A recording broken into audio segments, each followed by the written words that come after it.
Gaining access. When it comes to gaining access, what we're talking about here is the attacker figuring out a path into your network infrastructure.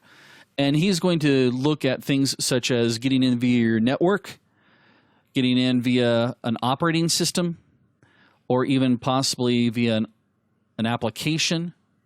This is typically one of the most important phases of the attack in the terms of where damage can be done, because sometimes trying to gain access, the attacker can cause some damage. Sometimes doing something like a denial of service attack, it's not necessarily to deny service, it's to cause something to take place, an overload, if you will, on that particular machine so that I can then gain access.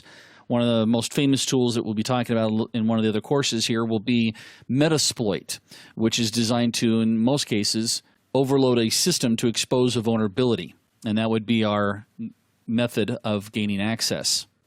Now, there are different factors that can actually affect the chances of an attacker getting into your getting into the target system, which would include configuration of the target system, the skills of the attacker, the architecture, as well as the initial permissions that are given to a user when access is obtained.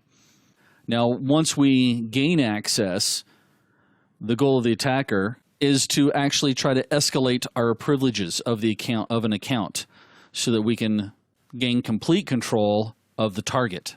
Now, an example of different mechanisms and technologies we can use for gaining access would include things like, again, doing a buffer overflow, DOS, password hacking, session hijacking.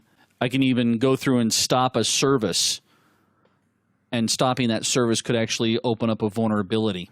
One of the things that attackers might try to do is something called spoofing, which we talked about earlier kind of with the daisy chaining concepts, and that is they'll actually try to attack a system by pretending or making that target or that system think that it's a different system or even a different user altogether. Or they might even use something like a Smurf attack, which we'll get into a little bit later on. It's not blue, it's not tiny, and there's no Papa Smurf. Just know that that's a mechanism that we can use to get in.